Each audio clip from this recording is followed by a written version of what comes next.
Hello guys, welcome back to another video on my channel. Now today's a match reaction. It's Bournemouth versus Luton Town. But before I get on with today's video, guys, today's video is sponsored by OneFootball. OneFootball is a free football app which you guys can download on the Play Store or on the Apple Store, and it gives you everything you need to know about your club. Throughout the game, OneFollow was giving me notifications on when Luton scored, when it was half-time, when it was full-time. Even though I was watching the game, it still gave me the notifications. But this is still good if you're not watching the game. So some of you guys, I know, don't pay for the iFollow package. So if you guys need to know when Luton score, you can download the OneFootball app and you get notifications when Luton do something in the game. But what's more important is it's a Saturday, which means other teams have played. Where do I find out the results from the other teams' games? I go on the OneFootball app.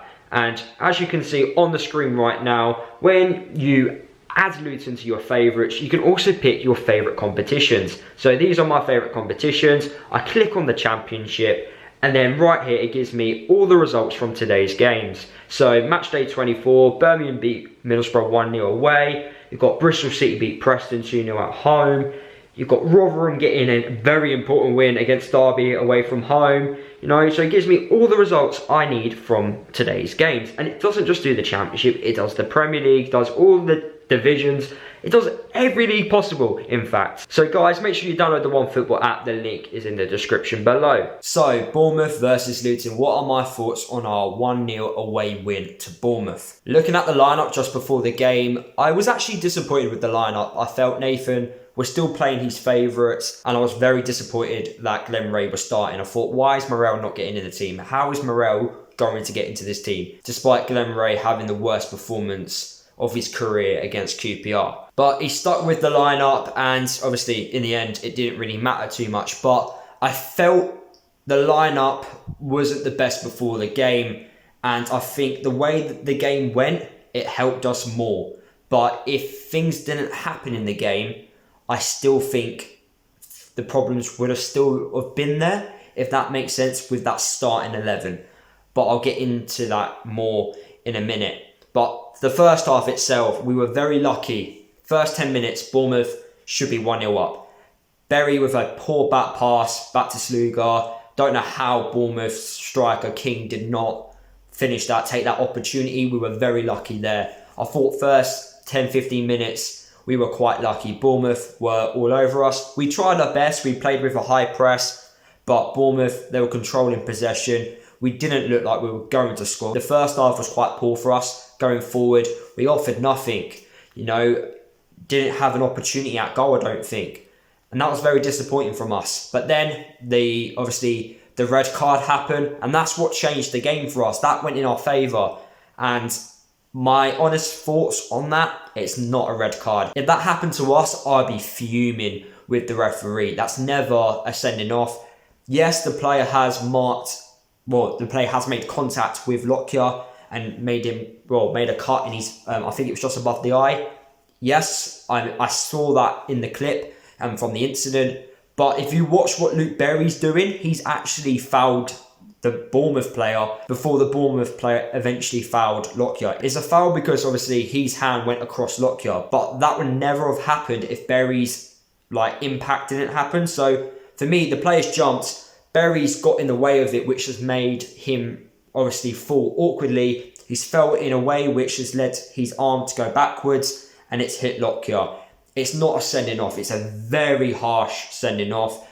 That's definitely getting overturned. If that does not get overturned, I will be gobsmacked, because that's a very poor decision by the referee. But that sending off, it changed the game. And sometimes you need luck. Sometimes decisions go your way, sometimes they go against you. And today, the decisions went our way for once, which is quite nice to see. But yeah, as I was saying, the first half, very poor from us. We weren't the best going forward.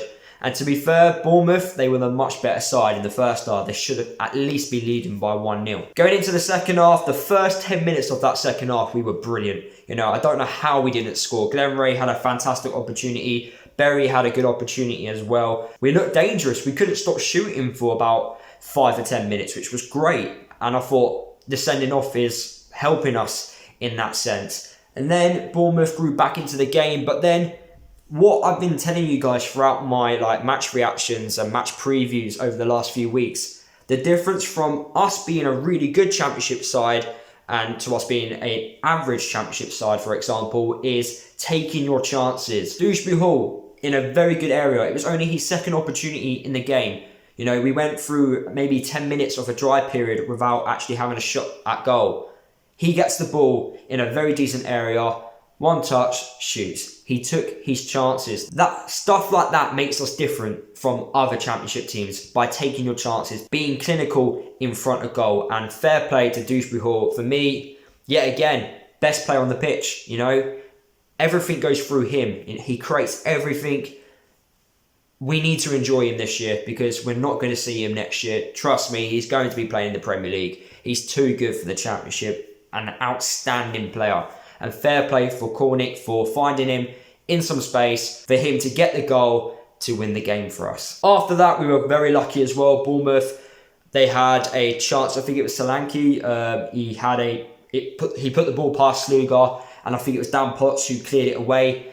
We were very lucky there. They became dangerous, but obviously they can only do so much with 10 men. And I thought we defended quite well in the last 20 minutes of the game to make sure that we got the 3 points away from home. This win for me makes up for the QPR loss. Against QPR, we were very poor and we were probably favourites to beat QPR. So imagine if we would have won that and then lost this game. But now we can build on this win and take it into our next game. I was quite happy to see us being more positive in the second half, but I only think that happened due to the fact that Bournemouth had 10 players on the pitch.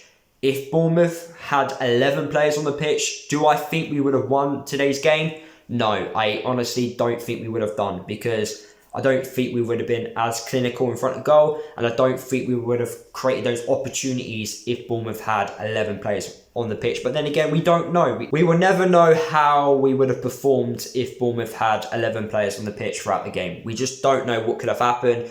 Could we have changed our shape at half time? I'm not too sure. But at the end of the day, we took an opportunity which came at us where Bournemouth had 10 players on the pitch. We took advantage of that and got the 3 points, and that's what I'm really happy with. I'm really happy with the win. Yes, I don't think we would have won if Bournemouth had 11 players, but who cares? You know, we've won the game. We're going to the next game on the back of a very good win away from home, and let's push up that table. I just want to quickly shout out Sluga. Fantastic saves throughout the game. I thought he put in a really good performance. Naismith, I thought it was very good when he came on. He actually had an opportunity to score himself. I think he tried to bring the ball down on his chest, but he miscontrolled it, and then Bournemouth ended up clearing it out for a corner. But if he got his control right, he could have actually had a really good chance to, I think, score the second in the game, which could have helped us massively. My man of the match goes to Dewsbury Hall. Without him, I don't know where we would be, if I'm being honest. But yeah, he's my man of the match today. And that's the end of the video, guys. If you did enjoy today's match reaction, make sure you drop a like. Comment below your thoughts about our performance against Bournemouth. Let me know how you felt the boys performed. Make sure you download the OneFootball app. The link is in the description below. If you guys want to become a member as well, the link is also in the description. Subscribe to the channel if you are new. Don't forget to follow me across all my social media if you haven't done already. And I'll see you guys in the next video.